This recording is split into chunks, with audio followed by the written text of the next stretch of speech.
छात्रों, इस वीडियो में हम आपसे magnetic field along the axis of current carrying circular coil इस टॉपिक के बारे में चर्चा करते हैं।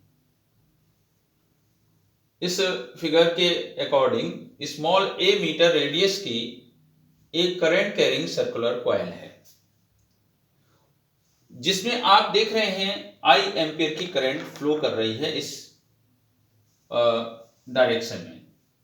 जैसे ये एक सर्कुलर कॉइल है और ये जो सर्कुलर कॉइल है ये व्हाइट बोर्ड के प्लेन के परपेंडिकुलर है, इस तरह से रखी हुई है।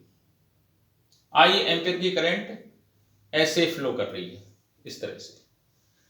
अब हमें इस कॉइल के सेंटर ओ से स्मॉल एक्स मीटर की दूरी पर इसकी एक्सिस पर पॉइंट पी पर मैग्नेटिक फील्ड कैलकुलेट करना है इस सर्कुलर कॉइल के कारण। हम इस सर्कुलर कॉइल को स्मॉल एलिमेंट से, अनेकों स्मॉल एलिमेंट से मिलकर बना मान सकते हैं। इनमें से एक स्मॉल एलिमेंट हमने ले लिया जिसकी लेंथ है dl, और इस एलिमेंट की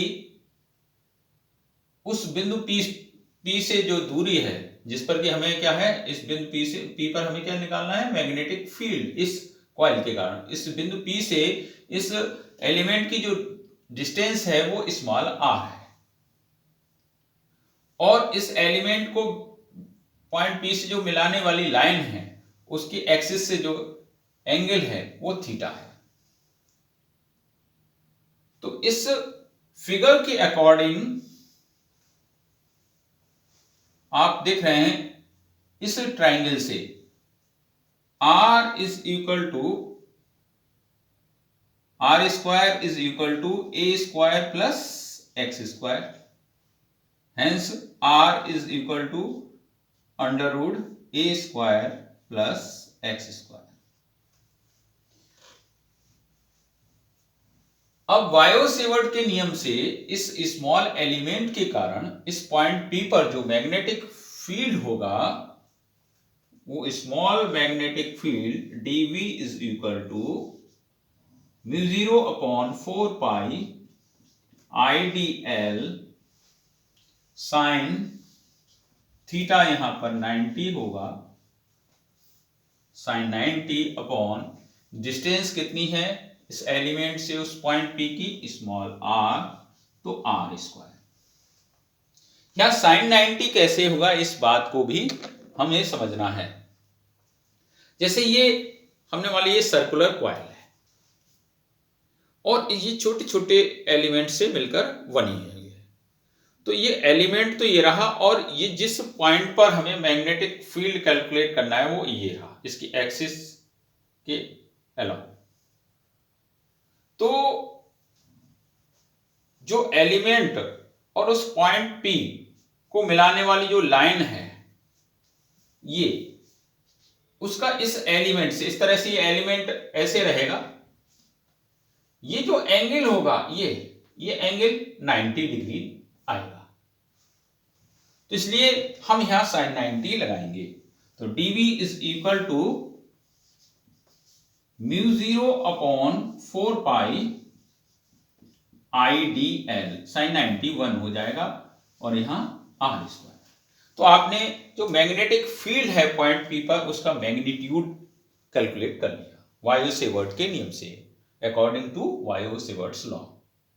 अब इसकी जो डायरेक्शन है वो क्या होगी, जो डायरेक्शन है वो right hand palm rule number 1, दाएं हाथ की हथेली के नियम नंबर 1 के अनुसार हम दे सकते हैं। उस नियम के अनुसार हम इस दाएं हाथ को इस तरह से फैला लें और ये जो हमारा थंब है, अंगूठा है, उसको करंट I की डायरेक्शन में रखें और करंट जिस दिशा में बह रही उस दिशा में रखें, और ये सारी जो उंगलियां हैं उसको उस बिंदु P की, उस बिंदु की ओर डायरेक्ट रखें, उस बिंदु की ओर डायरेक्टेड रखें जिस पर कि हमें मैग्नेटिक फील्ड कैलकुलेट करना है। तो हथेली से जो धक्का देने की दिशा होगी वो मैग्नेटिक फील्ड की डायरेक्शन होगी। तो यहां देखिए इस तरह से करंट फ्लो कर रही है, तो ये हमने ऐसे हाथ रखा और ये उस पॉइंट पर यहां पर निकालना है इस एक्सिस के, तो हथेली से धक्का देने की दिशा नीचे की ओर है, तो मैग्नेटिक फील्ड नीचे की ओर आएगा।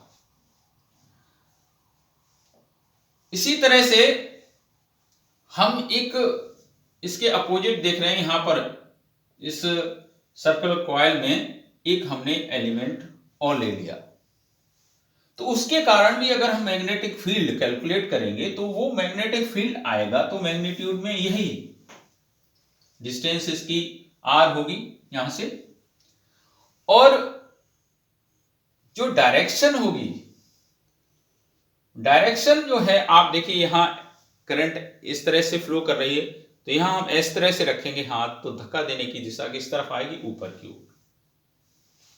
अब आप ये देख रहे हैं कि हमने माना है कि एलिमेंट को बिंदु P से मिलाने वाली रेखा का इस एक्सिस से एंगल क्या है, थीटा। ये एक्सिस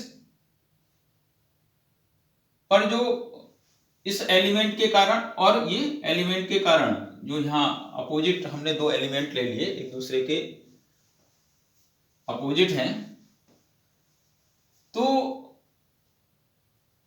आप देखें जो मैग्नेटिक फील्ड निकल के आए उनके दो कंपोनेंट्स, हम इनको दो कंपोनेंट्स में विभाजित कर सकते हैं, एक इस एक्सिस के अलोंग और दूसरा एक्सिस के परपेंडिकुलर। तो यहां जो एंगल है, ये परपेंडिकुलर लाइन है, इसका जो एंगल होगा इस एक्सिस से 90 होगा, तो ये क्या हो जाएगा 90 माइनस थीटा।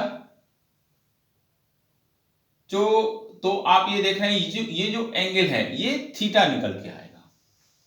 तो मैग्नेटिक फील्ड डीवी का इस तरफ जो घटक होगा डीवी कॉस थीटा और इधर हो जाएगा डीवी साइन थीटा। इसी तरह से जो दूसरा अवयव है उसके कारण जो मैग्नेटिक फील्ड है उसका इस तरफ घटक हो जाएगा डीवी कॉस थीटा और इधर हो जाएगा डीवी साइन थीटा। तो आप देख रहे हैं डीवी कॉस थीटा एक दूसरे को, जो एक्सिस के परपेंडिकुलर कंपोनेंट्स हैं वो एक दूसरे को निरस्त कर देंगे और हॉरिजॉन्टल कंपोनेंट्स जो हैं एक दूसरे से जुड़ जाएंगे। तो इस पॉइंट पी पर इस सर्कुलर कॉइल के कारण, पूरी सर्कुलर कॉइल के कारण जो मैग्नेटिक फील्ड निकल के आएगा, पूरे वृत्ताकार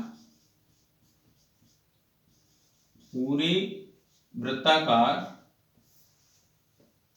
वृत्ताकार कुंडली के कारण बिंदु P पर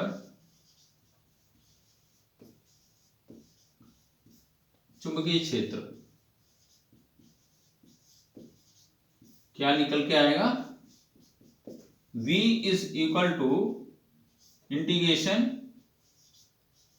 dV sine alpha, sine theta, यहां थीटा लिया है हमने, तो dV साइन थीटा।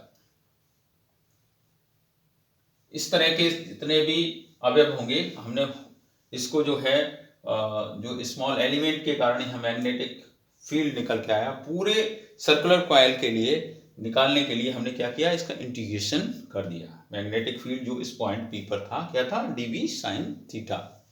अब हमने यहां dV की वैल्यू रखने, क्या है μ0/4 पाई IDL upon R square sine theta. अब μ0/4 पाई IDL upon R square sine theta बाहर आ जाएगा, इंटीग्रेशन में बचेगा dl।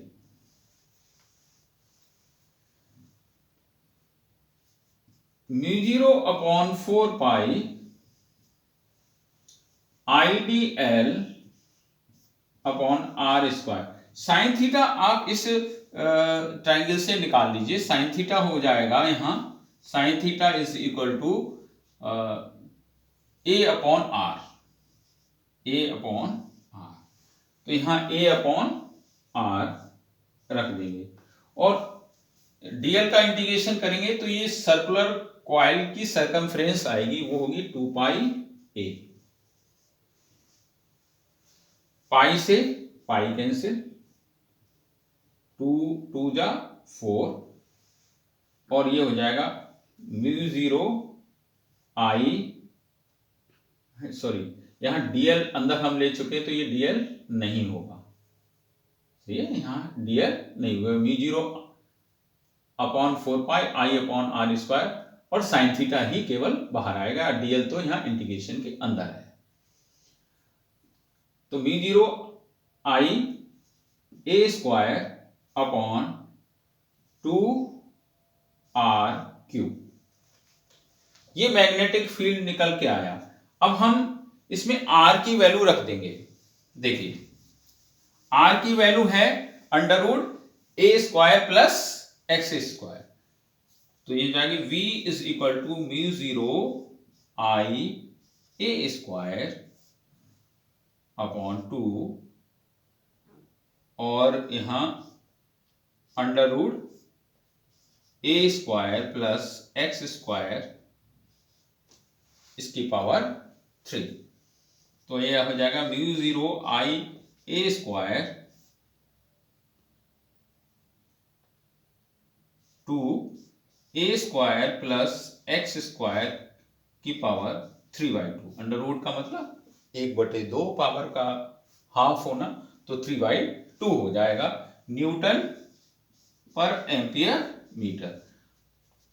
अब यदि इस कुंडली में फेरों की संख्या n है तो हम जो मैग्नेटिक फील्ड जो निकल के आएगा वो हो जाएगा v is equal to mu zero n से यहां मल्टीप्लीकेशन हो जाएगा n I a square upon 2 a square plus x square की पावर 3/2 न्यूटन पर एम्पियर मीटर।